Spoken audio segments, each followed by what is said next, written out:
I sit beside the well. The walk to this well is long, but I do it every day anyway, at noon during the heat of the day when I am certain to be left alone. Most women judge me for my history with men, but they don't know the whole story. People never do, you know? They took one look at my situation and think, loose woman. People always think they know more about you than they actually do. Anyway, I couldn't take their stares and smirks any longer, even though I long for friendship. The extra heat is worth the solitude.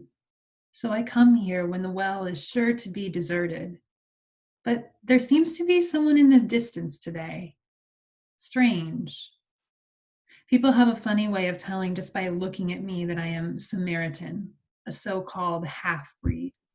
All because my great great great grandfather, a Jew, mixed with an Assyrian. I wear their indiscretion all over me.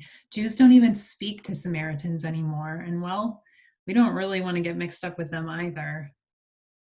But it wasn't always this way, this distinction between Jew and Samaritan.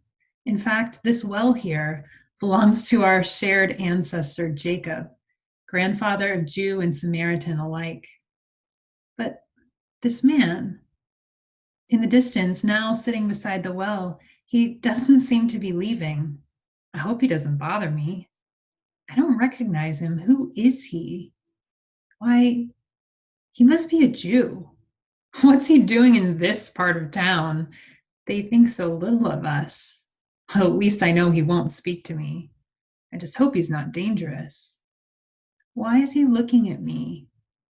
Why are his eyes looking so gently toward me?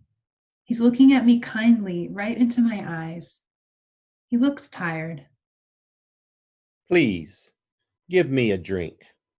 How is it that you, a Jew, ask a drink of me, a woman of Samaria?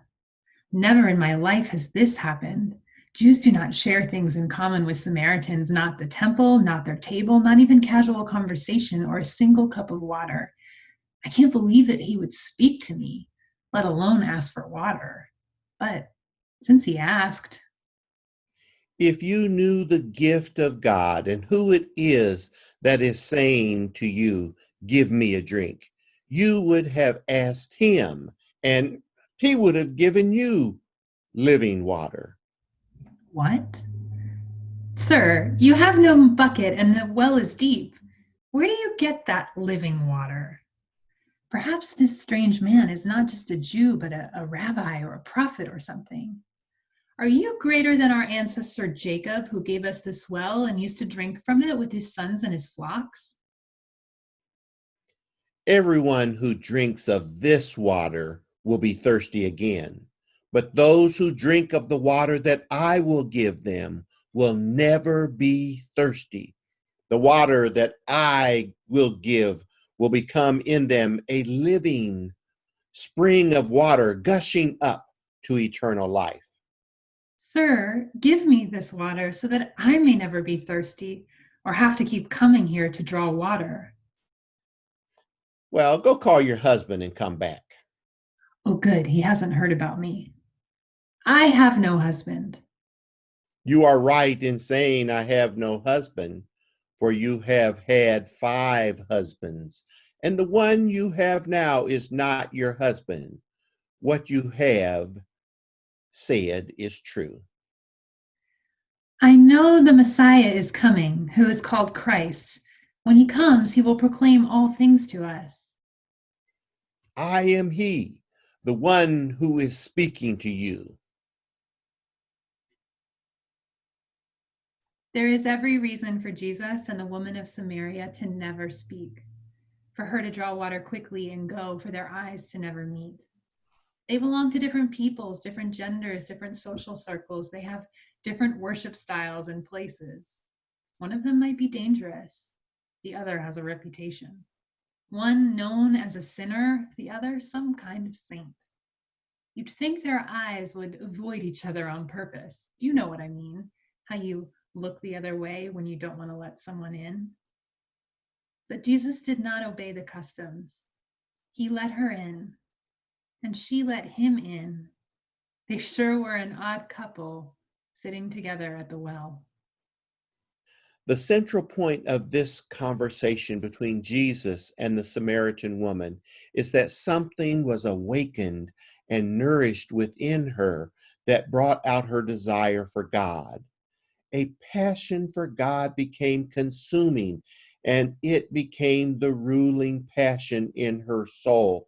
And it was stronger than every other desire that she had ever had. It was stronger than her desire for water, for marriage, and even for religion. As Jesus joined this woman, they became an odd couple at the well. No one expected them to share water, let alone to share personal matters of their lives. But that's what happened.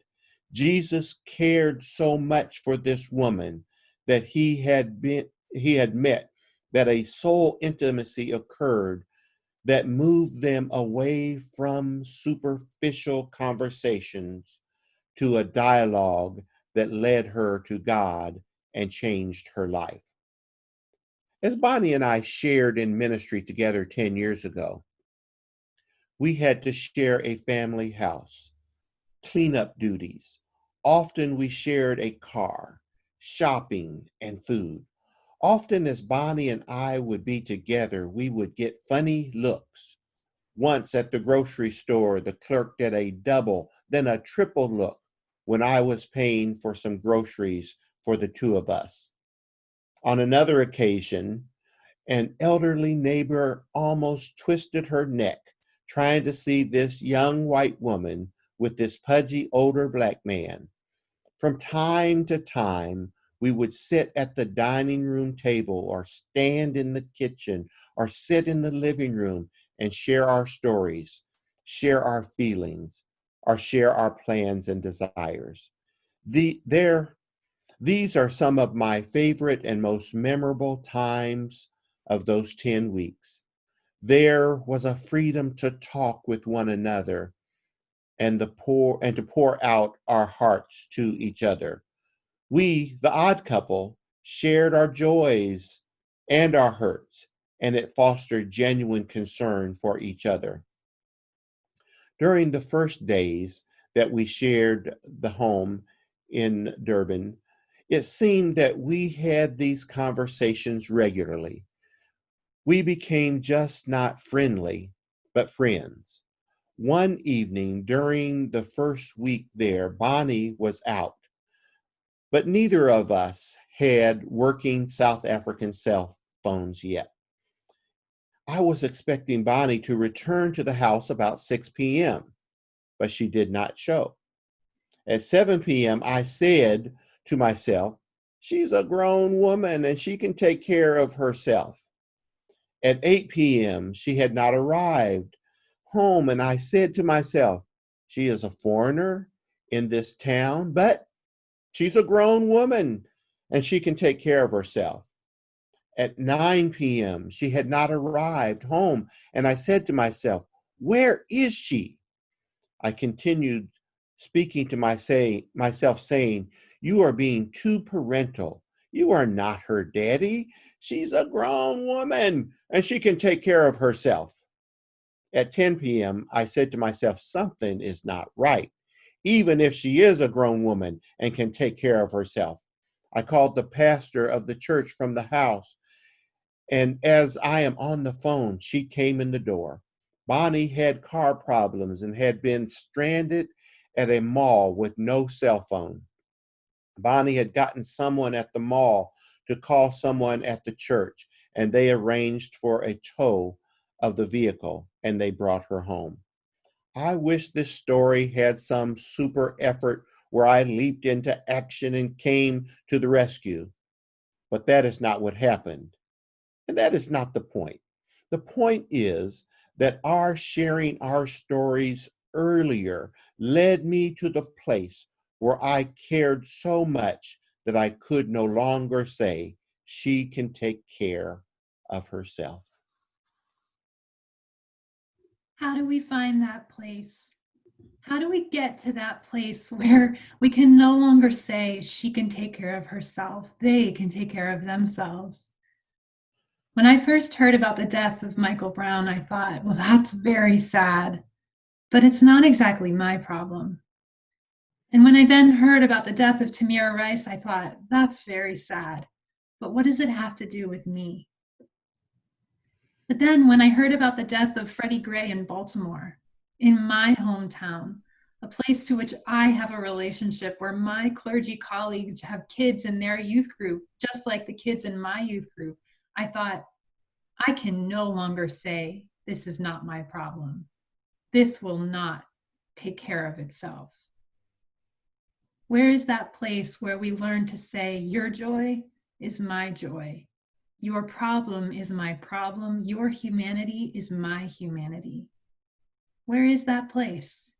Is it the streets of Baltimore, the Germantown Soccerplex, the Hillsborough Farmers Market, the seat in the pew next to you?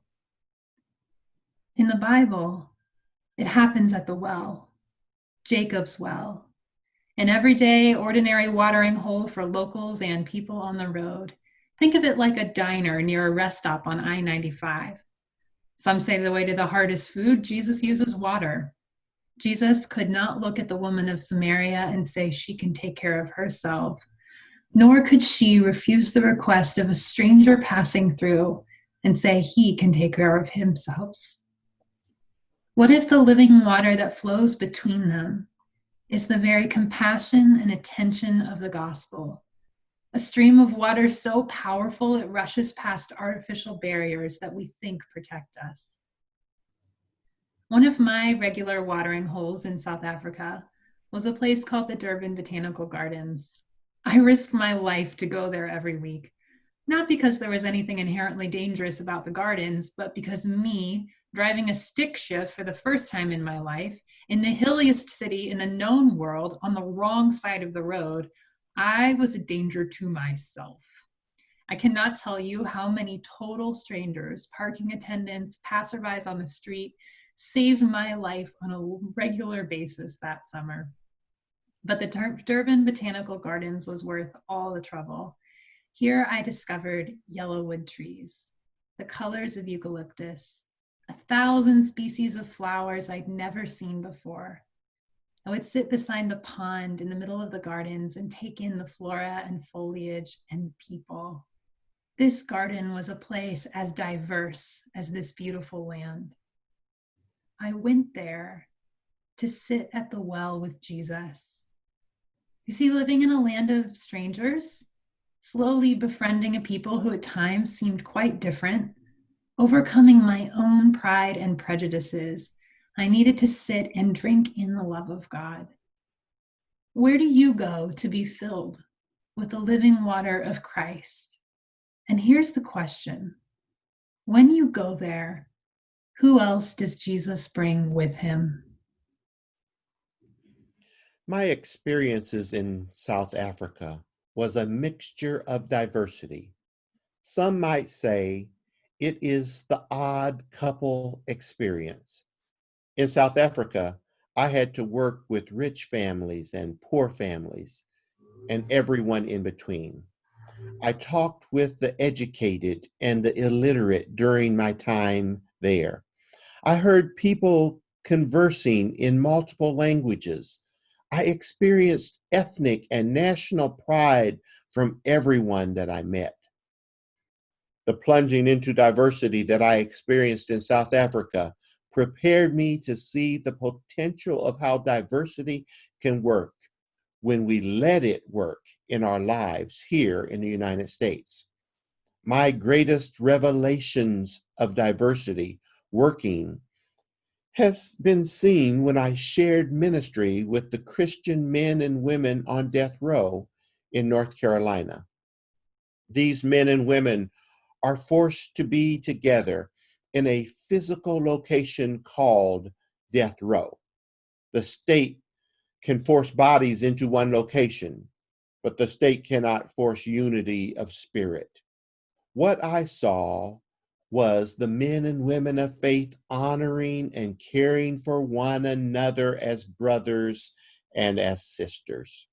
My understanding of how diverse people can care for one another reached a peak In a frank and heartfelt conversation I had with the three women on death row, Blanche, Carlette, and Christina, spoke with me in March of this year before COVID-19 closed the prison to visitors and volunteers. I asked the women to write about their interdependence on each other and how they have been useful tools of God in service to one another. After they wrote, I asked them to share what they had written with each other in that group. Blanche, an 87-year-old white woman, indicated that she did not want to share what she had written because it was too personal and too difficult to say out loud. Carlette, a 56-year-old Black woman, stated, I depend on Chris and Blanche to bring joy and some sense of happiness when I'm down about situations in my family that I cannot control. And most of the time, after we've talked it out, I'll then call my daddy for wise words, and then I'm good. Christina, a 42-year-old Lumbee Indian, said, when I get bad news from home, these two ladies are there to listen and help me through it. Christina indicated that she looks up to the two other women and depends on them to get her through tough times. After Carlette and Christina told of the blessing of community, Blanche, who had had some health problems, said, okay, I'll tell mine too. She said, for me, with my health problems, I have had to be dependent on these two ladies to help in ways I never dreamed I would or could do because my needs were so personal. They never let me down, but stepped up and served me like they were the medical staff. And I have a special appreciation for these ladies. As each woman told of how they had a level of dependence on each other, tears began flowing down Carlette's cheek to her chin, and all of us in the room, including myself, had somber demeanors as the heartfelt passion of the moment reigned over all the differences that would normally separate us. Although all of us did not cry, I could sense that tears were close for all of us. I was very close to tears myself. The session ended with the women writing about their Christian transformation and the power of God to change their lives. Was that prison cell really a Jacob's well in disguise? A meeting place where three journeys intersected and living water flowed, and they could no longer say she can take care of herself. When I think of Dewey's story about the compassion of three women on death row, I think of Andrei Rublev's icon of the Old Testament Trinity. Three angels who look a bit like women, gathered at the table, nodding toward each other in holy reverence and care. This icon is a window into the very heart of God. We know that Jesus was in the midst of these women because Jesus has been on death row too. In fact, it is here in the cross and resurrection of Jesus Christ that we find a sort of cosmic Jacob's well. The cross and resurrection is the place where barriers come down, where God breaks down the dividing wall between us and God draws all people to God's self. This drawing together is not about eliminating our diversity or flattening our identities, because diversity is not the barrier, prejudice is. Being white or being Black is not the barrier, white supremacy is. Being male or being female is not the barrier, patriarchy is the barrier. From time to time, Dewey and I were regarded as an odd couple, but we are here today to say that our working and serving together is not odd. What is odd Is white people thinking they are holier than their black and brown neighbors? Our working and serving together is not odd. What is odd is Black people thinking that all white people are filthy, rich, and racist. What is odd is the people of God saying, I don't like their preaching. What is odd is the people of God thinking, I don't like their singing.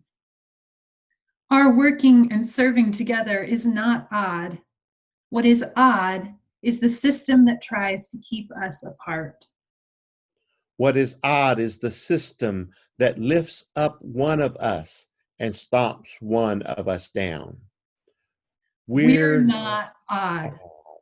Bigotry Bigotry is is odd. odd. The call to work with Christ in overcoming these barriers, personal and systemic, is the cosmic work of Christ's death and resurrection. But it still begins with the heart, the attention and compassion of the gospel, the living water of Jacob's well. For Dewey and myself, Jacob's well was a then stranger's kitchen table where I consumed a lot of avocado toast and Dewey ate a lot of Nando's chicken. Jacob's Well was the South African restaurant where our friend Simon explained the rules of soccer to us with salt and pepper shakers. Jacob's Well was the gathering at 10:10 each morning when our church staff put down their work and Dewey and I joined them for a cup of tea. When Dewey first called us the odd couple toward the end of our time in South Africa, I thought, well, first I thought I'm too out of touch to know that reference. But my other first thought was, we're not an odd couple. We have loads in common. I agree with you, Bonnie. We had more in common than what people might call odd. This is the truth of Jesus and the woman at the well, and it is the truth of our story also. Really, it is the truth for all of us engaged in the human story. Our differences help build our commonality. Although working through diversity struggles can be challenging, I am certain that the hard work of striving together in the face of our diversity will pay off. I am certain that the thorns and thistles and briar patches of bigotry and racism, sexism, and gender demeaning will continue to prick and pull, attempting to turn us away from having a blessed garden. But our sharing together will bring forth the rosebud of fairness and equity and impartiality that teaches people how to love the immigrant and pushes back against police violence and how to treat everyone, black and white, male and female, gay and straight, as sister or a brother. I am certain that if we work at it, God will grant us a beautiful garden. where the fragrance of justice and equity blows into every person's life. Amen. Amen.